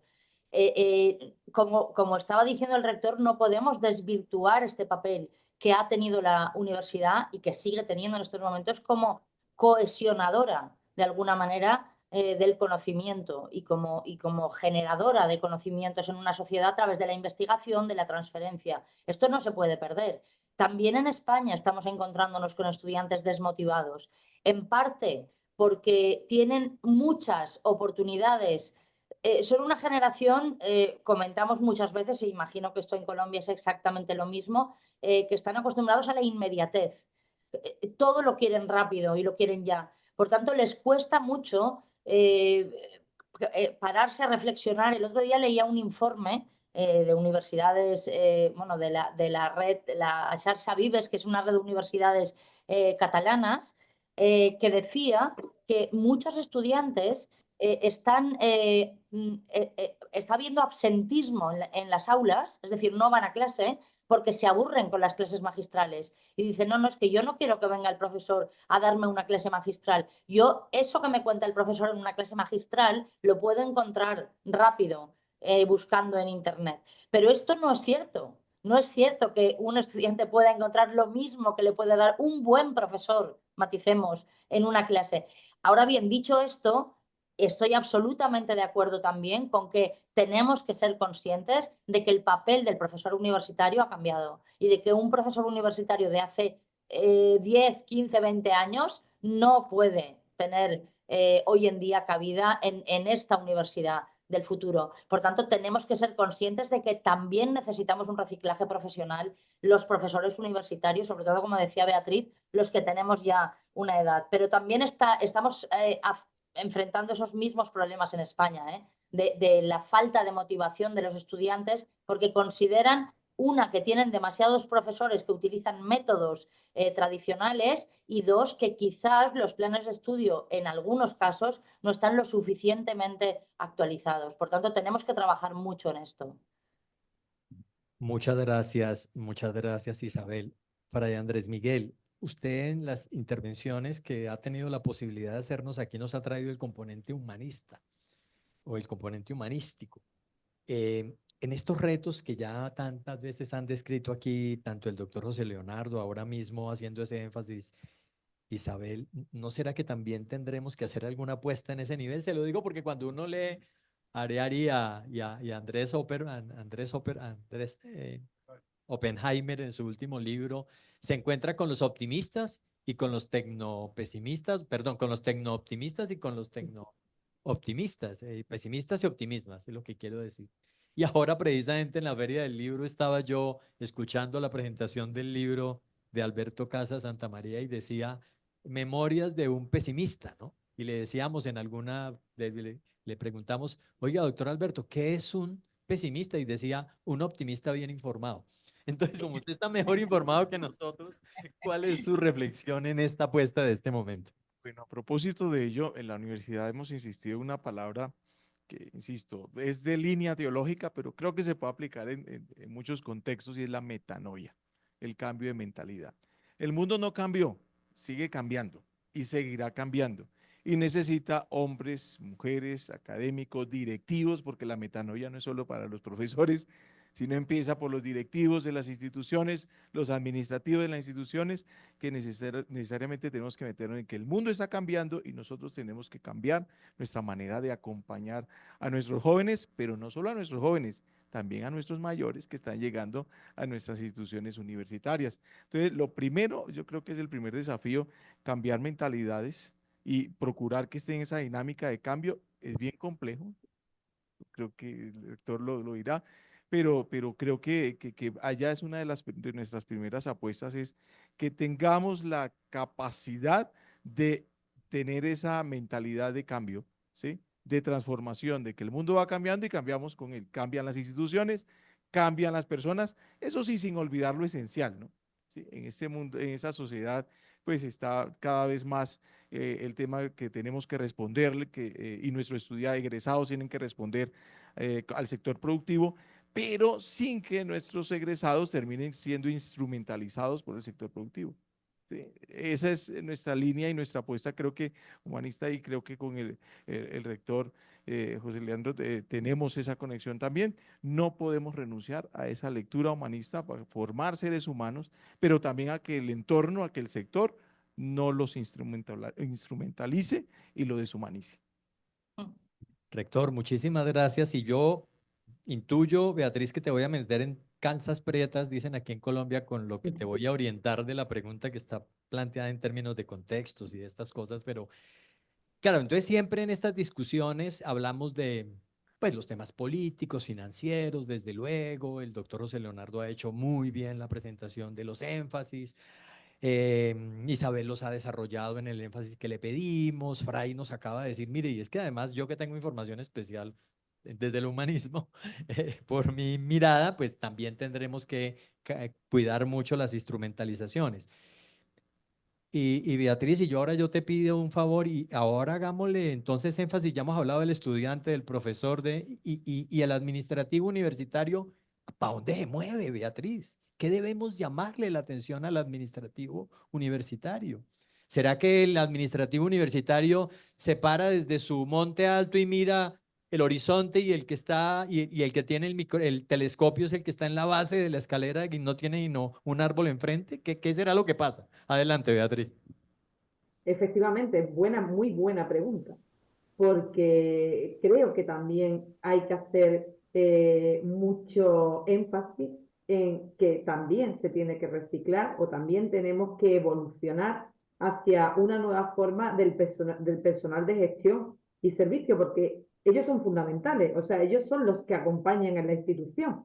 Entonces, son los primeros en los que tenemos que hacer doble pedagogía, porque no nos engañemos, todo el mundo es reacio a los cambios. Entonces, aunque es fundamental en este nuevo mundo, ¿no?, de la digitalización y donde se produce una mejora del proceso siempre que se haya hecho una integración correcta, pues de esos sistemas, de esos nuevos sistemas, de inicio siempre hay pues una reticencia a incorporarse a algo nuevo, a algo distinto. Entonces es un camino largo, pedagógico, que estamos llevando, yo creo que a término todas las universidades, sobre todo, como bien decía Isabel, cuando además tiene una plantilla, que la media de la plantilla también en estos que llevan lo que es la gestión es alta, todavía es más reticente a la incorporación de esos cambios. Pero es verdad que yo creo que hay que predicar con el ejemplo. Entonces, yo creo que cuando tú te implicas, o cuando todo el personal académico se implica en los procesos de gestión y hacen ver que se pueden facilitar los procesos incorporando determinadas herramientas, yo creo que al final eso a lo largo pues favorece bastante. Pero es verdad que hay que hacer mucho trabajo pedagógico e ir acompañando, ser empáticos. Es importante en este punto la humanización, es decir, no podemos dejar de lado esos valores fundamentales como es la empatía, la comprensión, la flexibilidad a la hora de poder ir trabajando hacia una mejora del sistema. Al final, lo que se mejore administrativamente y con la gestión del personal mejora la calidad, la docencia, la investigación y facilita los procesos. Muy bien, muchas gracias, Beatriz. Bien, hemos hecho un recorrido muy interesante por lo que queríamos plantear en términos de estos desafíos y oportunidades de la educación en el siglo XXI. Hay una última tema que me queda ahí para desarrollar en el panel. Ya tengo alguna mirada juiciosa de reclamo de no se exceden la hora. Entonces voy a pedirles el favor a cada uno libremente, y esta ha sido una sola pregunta, ojalá no se me ocurra, no me vengan ocurrencias a la cabeza, para que hagamos énfasis en una cosa que no es menor en estos desafíos, y ya lo hemos mencionado aquí, nuestros panelistas lo han indicado. Por ejemplo, nosotros en Colombia tenemos definido por el Ministerio de Educación Nacional población de 17 a 21, creo que es que tenemos definido.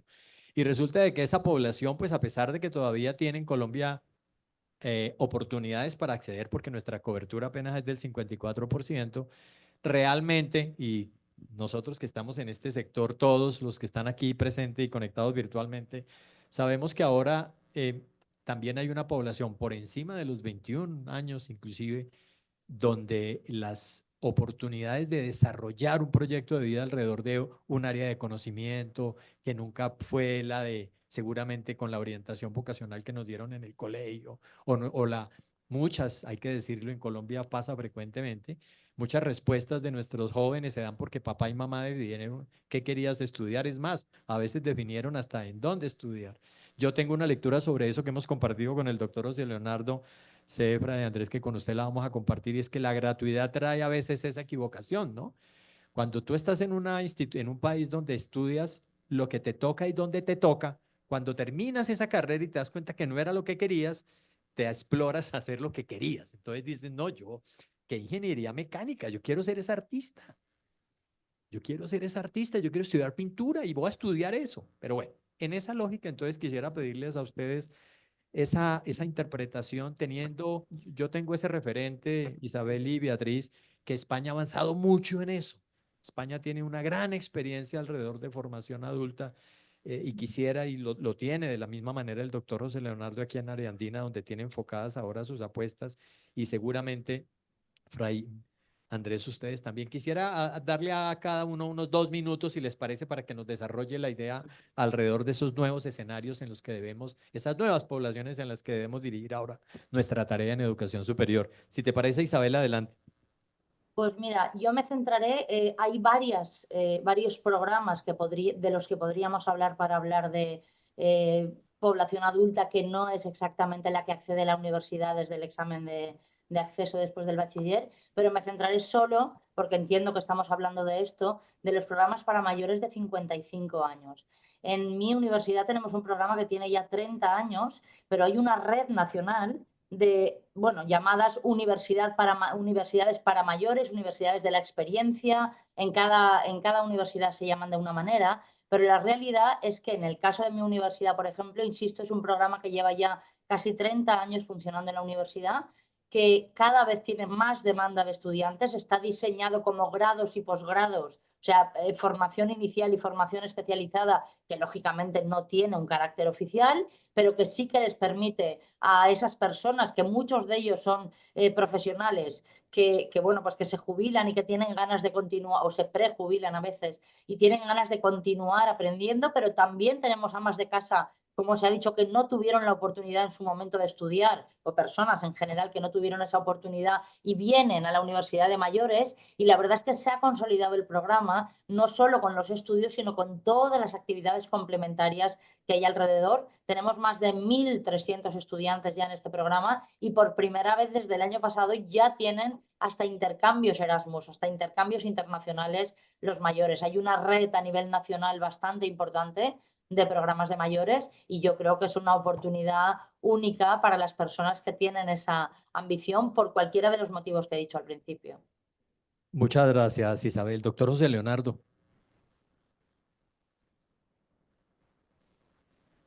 Comparto lo que menciona Isabel, indudablemente. Aquí todavía es muy incipiente la formación Silver, le llamamos Silver, que es la que refieres a adultos mayores de 55, que si uno ve el mundo y la lectura es que una persona a los 40 hace 50 años era anciano. Y el tema de vida de las personas a los 40 era como la edad tope. Cada vez que evolucionamos más el tiempo, hoy a los 60 somos jóvenes, ¿sí? Sí. Y una persona a los 60 que es tan joven tiene todavía una productividad inmensa, ¿sí? Hoy cada vez se va corriendo más y ahora que comiencen a manipular más el genoma humano, pues cada vez va a ser mucho más lo que se va a poder hacer. Entonces, yo lo partiría en dos partes: la persona adulta del Silver que va a una formación continua, seguramente a lo largo de la vida, que son profesionales que puedan todavía ser vigentes y pueden acompañar muchos temas que requerimos que los hagan personas o que enseñen a otras a hacerlo también, o aquella formación de muchachos que son de generaciones más jóvenes. Voy a poner personas que están entre los M y los X, que son ya los Y, los Z, que son los centennials, que a veces se confunden con los zombies, ¿sí? Son los que están entre los 16 y 21 años, pero están los que están entre los 21 y los 25, que son los M's, y los que están entre 25 y 52 en promedio, que son los X. Esa población todavía en Colombia hay población de esta que no ha podido estudiar en una universidad, por lo mismo que decía el doctor Oscar, porque no ha podido entrar por circunstancias de cobertura o circunstancias económicas que no le han permitido ingresar. Esas personas están trabajando y hoy quieren profesionalizarse, quieren adquirir una profesión, y yo creo que es el momento preciso. Y ahí hay una gran población. Hay una gran población porque en Colombia se gradúan 483.000 estudiantes al año en promedio. 180.000 entran a la educación superior, Beatriz, Isabel, al año. Y de eso solo el 50% logra graduarse de una universidad. Quiere decir que se están quedando por fuera 300 y pico mil, que en un cúmulo de años, pues es una población interesante para poder abordar en el tema, y es la segunda. Y cierro con esto, ya con esto que creo que ahí está totalmente identificado, que hay una población que podemos llegar allá y que sería bueno formarla. Y cierro con esto. Hay un científico social de la Universidad de Harvard, que hoy en día es el más importante en el mundo, que se llama Arthur Brooks. Y él dice tres cosas que es lo que tenemos que me faltó muy rápidamente, y es: tenemos que hacer que nuestra gente sea feliz, nuestros estudiantes tengan un propósito de vida, que tengan una vida llena de satisfacción y que tengan una vida en el disfrute, pero un disfrute con sentido. Esas tres cosas son fundamentales para que haya una vida de éxito. Hoy casi ninguno tiene propósito de vida, ¿sí? Entonces tenemos que hacer que tengan propósito de vida. Muchas gracias. Voy a irme, Beatriz, para cambiar un poco también el orden de este asunto. ¿Cómo ves el tema, Beatriz, de toda esta población por encima de los rangos tradicionales de las edades que usualmente tenemos en educación superior? Bueno, pues yo, para no centrarme en una población que ya se ha centrado Isabel, y que sí, efectivamente, nosotros tenemos, casi todas las universidades españolas tienen esa formación para mayores a partir de 55 años, y en la que creemos que se hace una gran labor social también, porque solo para dar pinceladas, nosotros empezamos con 22 alumnos, tenemos unos 1.600 alumnos.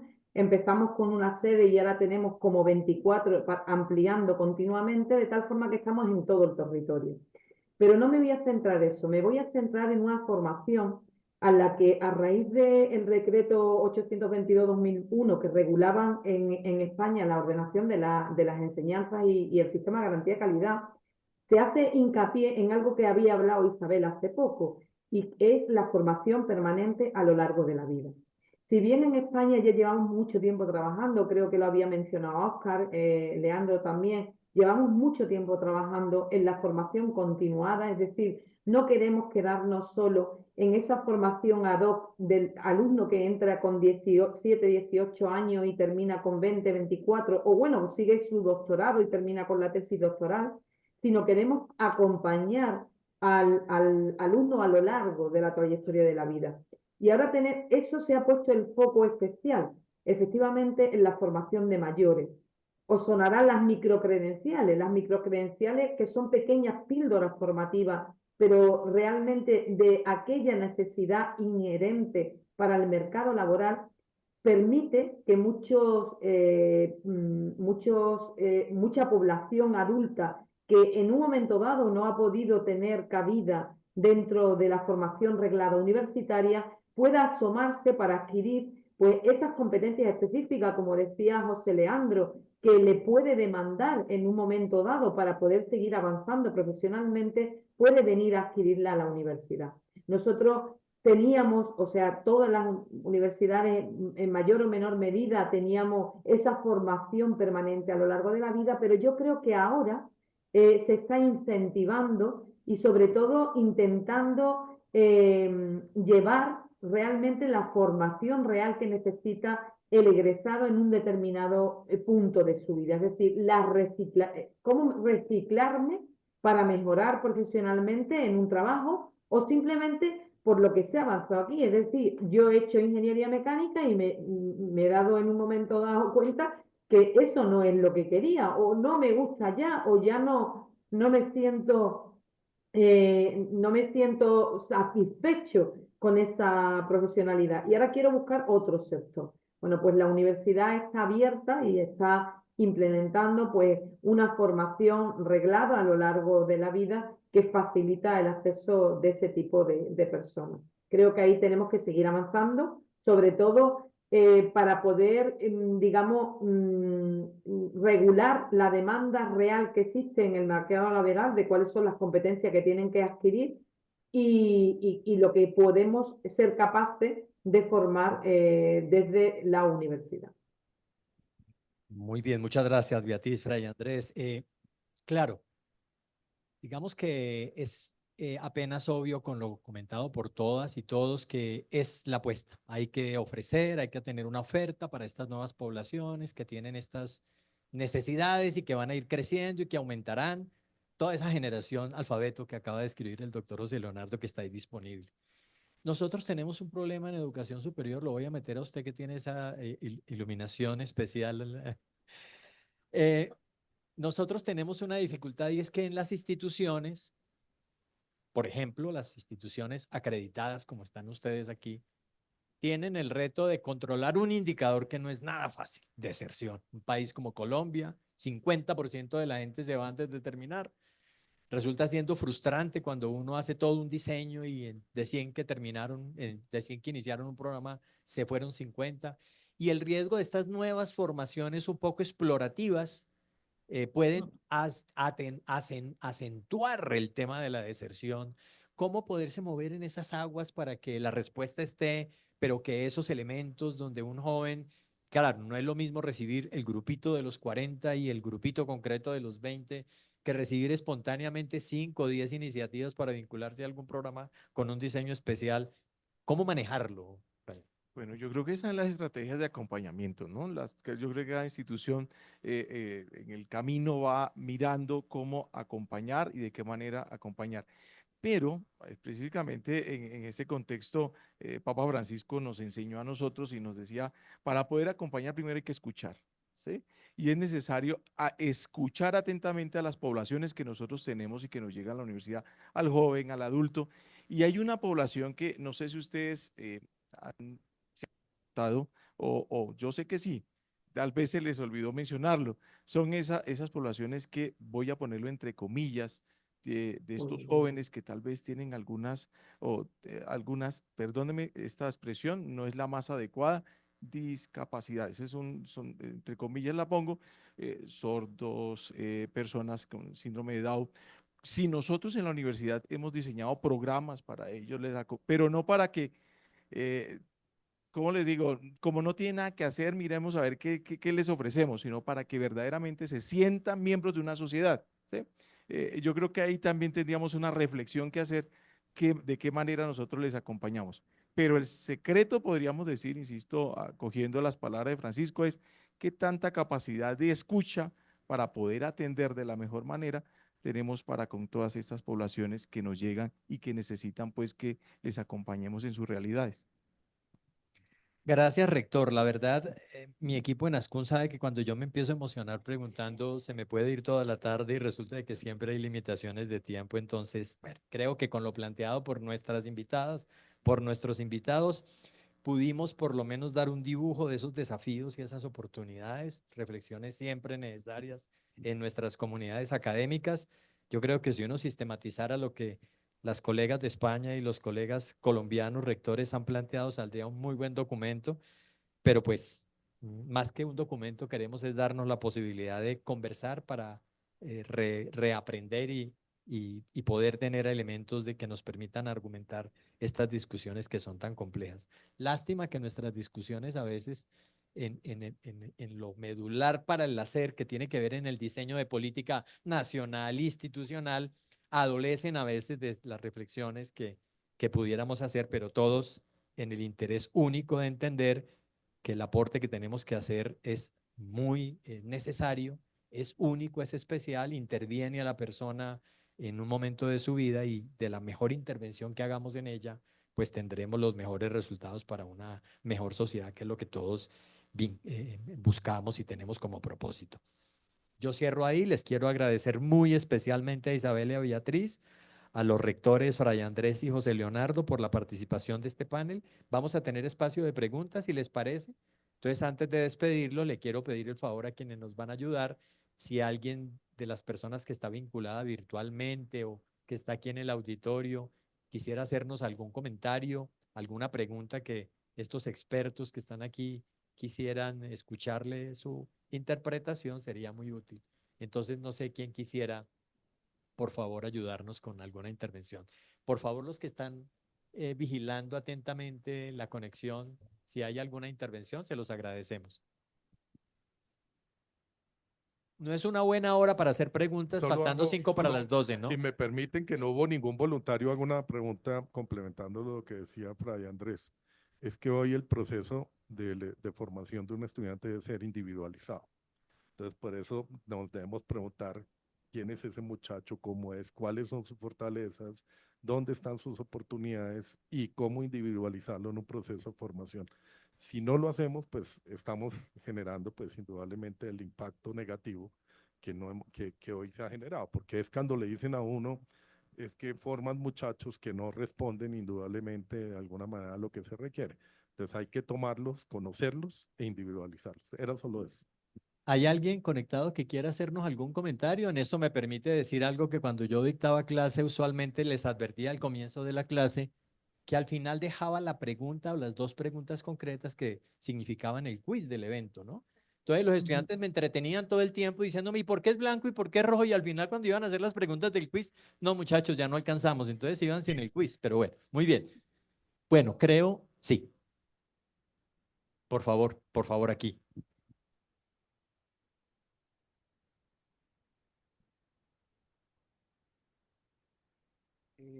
A partir de las conclusiones, gracias por el uso de la palabra, a partir de las conclusiones, a mí me queda es como la gran pregunta, porque el desafío es, ante un mundo flexible, instituciones universitarias igualmente flexibles.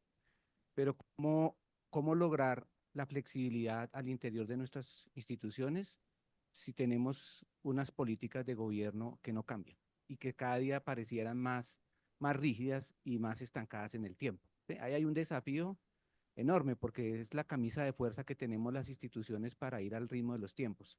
En la medida en que la política educativa no se haga más flexible y no innove, pues para nosotros va a ser muy difícil responder a los desafíos de una población cambiante, cambios demográficos, eh, pues todo el pensamiento, digamos, de los jóvenes, las megatendencias sociales, resultado del cambio de los tiempos y del impacto de la pandemia en los modos de ser y en los modos de aprender. Entonces, si la política educativa no se pone al tenor de los desafíos de los tiempos, para las instituciones es muy difícil ajustarse a esos cambios y lograr dar respuestas oportunas y adecuadas. Muchas gracias. No sé si hay alguna reacción, comentario, no sé. Sí, Sí, Beatriz, por favor. pues efectivamente, estoy totalmente de acuerdo con la intervención, porque precisamente cuando yo hablaba de la reforma universitaria en España y decía que habíamos perdido una oportunidad, parte de esa oportunidad perdida es por lo que precisamente se ha indicado aquí. Es decir, estamos hablando de un mundo cambiante, global, que necesita cambio flexible y rápido, porque no se nos olvide que este mundo cambia rápido, bastante más rápido de lo que nosotros podemos implementar en medidas para poder evolucionar a la vez, y muchas de las cosas es por rigidez. Es decir, fijaros que estamos pidiendo un mundo flexible y después a lo mejor para hacer un cambio institucionalmente en un reglamento te lleva un año. Eso no es algo ágil y flexible. Entonces, quizás efectivamente tendríamos que intentar mejorar ese aspecto. Y para eso deberíamos de ir de la mano, digamos, de las políticas universitarias, pero que tan complejo es muchas veces, pues, porque, bueno, pues al final hay cuestiones encontradas. Doctora, qué pena, no se que- lo está escuchando. Ah, perdón. No, te estamos escuchando, tranquila, por favor. Ah, perdón. Muy bien, Que dale. decía que muchas veces efectivamente es difícil, pero yo creo que, bueno, que tenemos que seguir en la batalla, tenemos que intentar que se escuchen a las universidades, y tenemos que intentar pues seguir en la medida incentivando esa posible flexibilidad para podernos adaptar de forma al cambio, pues de forma efectiva. Muy bien, Beatriz. Bueno, a todas y todos, muchísimas gracias. Tengo por naturaleza y reconocimiento de todos que son muy juiciosos en los tiempos. Entonces, a las 11:59 damos cerrado este conversatorio. Mil gracias a las colegas del CRUE. Un saludo fraterno a nuestra rectora presidente del CRUE y a María Teresa, nuestra gran colega del CRUE. Rectores, a ustedes muchísimas gracias por su disposición. A todos los que estuvieron presentes y se vincularon virtualmente, aprovechemos estos importantes momentos de esta semana de viaje global para que profundicemos en esta muy buena experiencia España-Colombia. Muchas gracias a todas y todos. Buen almuerzo para todos. Muchísimas gracias. Gracias a ustedes, muchísimas gracias.